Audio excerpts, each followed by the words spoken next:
So, how do you determine your speed? It's easy. I just look to see what the sign says. There's a little more to it. Posted speeds are maximum limits based on ideal conditions, good visibility, dry pavement. To paraphrase the California law, look at what's around you and use your common sense.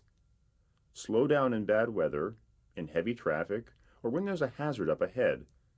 It's also dangerous to drive much slower than the flow of traffic. You should stay close to the speed limit if conditions are good. If you need to drive slower, make sure you're in the right lane so others can pass. Sometimes it's hard to find a sign to know how fast to go. True.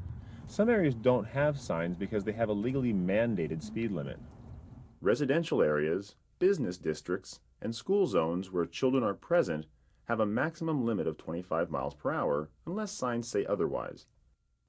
Blind intersections have limited visibility from side to side. The speed limit here is 15 miles per hour even when no signs are present. Be careful when you can't see what's coming.